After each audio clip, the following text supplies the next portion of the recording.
ترامپ و سەرۆکی چین گفتوگۆی ورد لەسەر فاسۆلیا دەکەن. چین تەنها بە فاسۆلیا فشاری گەوری بۆ سەر ئەمریکا دروست کردووە. لە کۆبوونەوە چاوەڕوانکراوەکەی دوو گەورە سەرۆکەکەی جیهان یەکێک لە باسا گرنگەکانی نێوانیان دەبێت.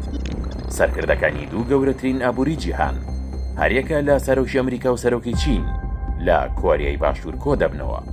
لە کۆبوونەوەکەیاندا زۆر پرسی ئابووری باسی لێوە دەکرێت کە یەکێک لەوانە گفتوگۆی ئەو بایکۆتەیە کە چین لە بەرامبەر فاسۆلیای ئەمریکیدا دەستی پێکردووە کە بە سۆیا ناسراوە و زیانی گەوری لە ئابووری ئەو وڵاتە داوە. پەکین و واشنگتن دەیانەوێت پەیوەندیەکانیان سەقامگیر بکەن. ئەمەش بەڵگەی دانوستانەکانی کۆتایی هەفتەی ڕابردووی مالیزیایە کە دوای ئەو کۆبوونەوەی وەزیری گەنجینی ئەمریکا ڕایگەیاند لەگەڵ بەرپرسانی چین ڕێکەوتون لەسەر دەستپێکردنەوەی کڕینی فاسۆلیای ئەمریکی.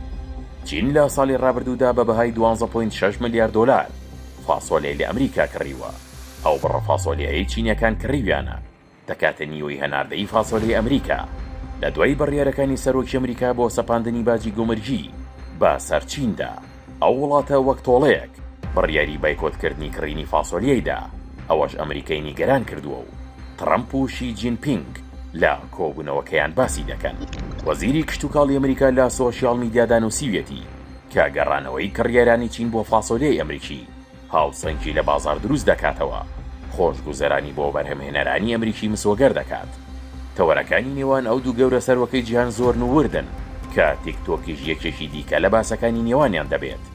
قسەیان زۆرە بۆ یەکتری بکەن کە ئەنجامی کۆبوونەوەکەشیان بە هەردووباری ڕێکەوتنیان ڕێک نەکەوتن کاریگەری گەورەی بەسەر تەواوی جیهانەوە دەبێت. بەڵام میدیەکانی جیهان گەشببینن بە ئەنجامی ئەو کۆبوونەوەیە چونکە شاندی هەردوو لە ڕۆژانی پێش کۆبوونەوەکە لووتکەکە بەردەوام لە سەر وردەکاریەکان ڕێکەوتن دەکەن.